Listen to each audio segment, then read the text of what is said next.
You know, I'd love to tell you that today's game comes from the creators of Horror Drivin'. Except that was Atari Games, who made some great arcade games before they went belly up. This is from Atari Corp, who ran the console business and simply didn't give a shit.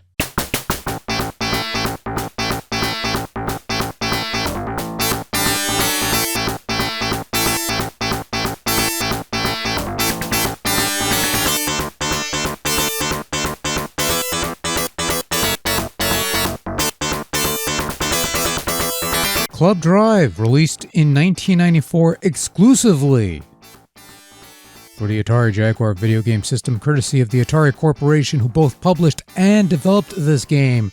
So now we know where those big Jack Tramiel bucks went to in the early 90s. And this has often been cited as one of, if not the worst driving games ever conceived.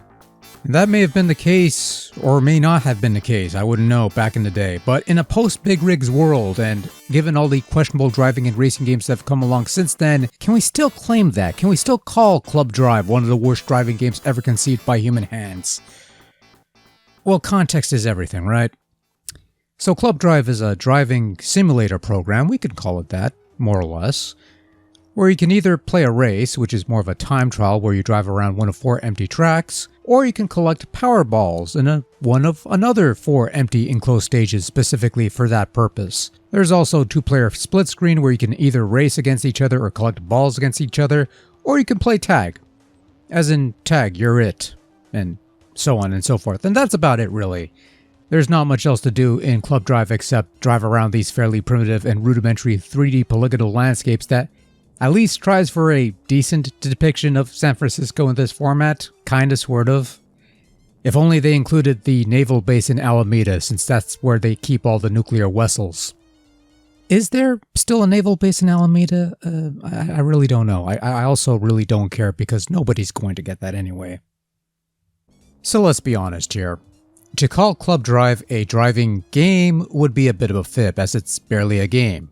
You do have a couple modes of play and some bare minimum amounts of gameplay to qualify, I suppose, but Club Drive is more of a tech demo than an actual game. Something that they once charged people $60 to $70 for the pleasure of being wowed by those polygons, and people will gobble it up because they simply didn't know any better. At the same time, let's be fair, when it comes to control, Club Drive plays fine. You could drive forward and in reverse, you could brake, you have different camera angles to shift forward and whatnot, and the driving, for the most part, isn't too bad. Sure, it's easy to get stuck in narrow passages and tip over edges, and the physics are rather fascinating, but at the very least, the driving is competently executed. There's no bonkers big rigs jank anywhere. It's not like you're clipping through scenery or accelerating to absurd speeds, only to come to a complete stop once you let go of the acceleration button. And you have a rewind feature to undo some driving errors, long before it became a standard controversy in most modern collections, or whatever the case may be. So go figure. So I have no real issues with how Club Drive plays. For the most part, the driving is competent, the controls are fine. Could it have been better? Sure, but at the very least, it's not broken. All of this was before I discovered the speed setting in the options menu, which was defaulted to slow, which makes the game somewhat playable. But you could change it to fast, which makes your cars faster, but oh boy, kids. That's when everything goes really, really bonkers and you're driving over mountains and shit. But that is an option you can do. Either have slow and stable or fast and bonkers. Your choice, your own damn fault. The real issue with Club Drive is that it's just shallow. The Powerball mode has you roaming around enclosed area looking for energy balls to collect. You have a map of sorts, but it's not always helpful. And you have arrows to indicate more or less where the nearest ball happens to be, but you have a much easier time spotting the thing at a distance, even with these graphics where everything is just solid colors and surfaces. You could go for as little as 5 Powerballs for a short game, or as much as 30 or so or whatever, as the end game. Depends on how much you want to expand the tedium, and yes, roaming around in these enclosed areas that vaguely resemble chairs and such can get a bit dull. There's only so many times where you could spot Mouse Megazord getting chased by Cat Megazord before you eventually decide you've had enough of life.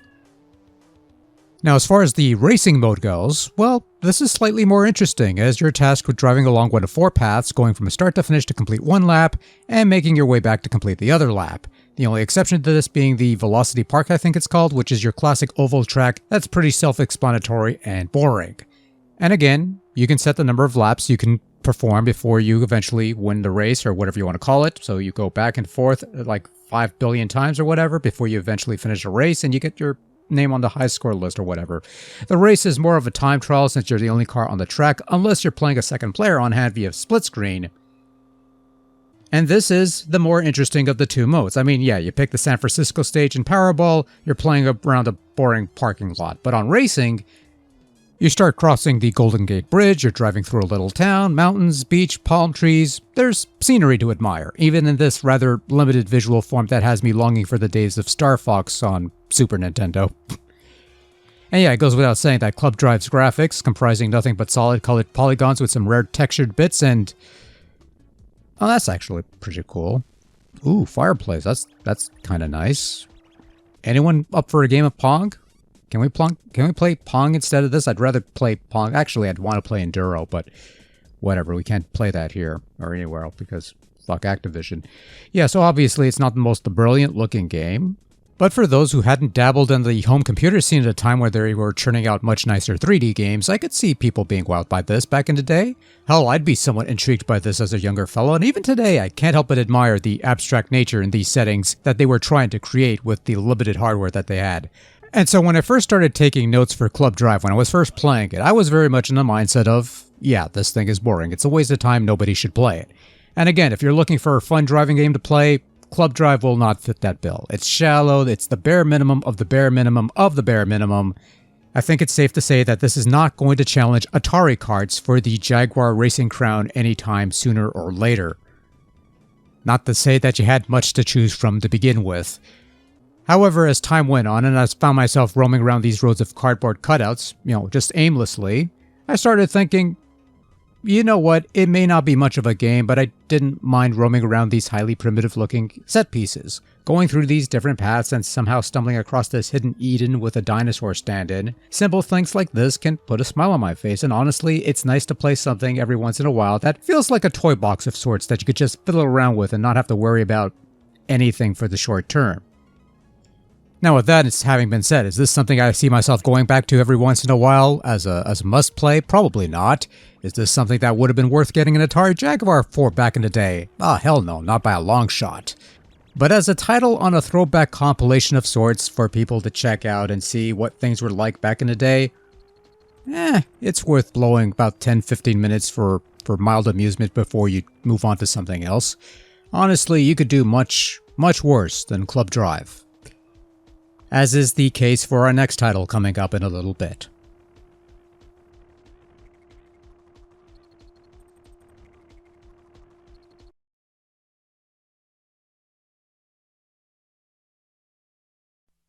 Alright, I should probably mention something about the sound output since yeah, the music's bland and forgettable and the sound effects are just meh, but you could turn these off in the options if you want by lowering the volume for each element down and listen to something else, I guess. So, yeah, we're done. Later. Bye.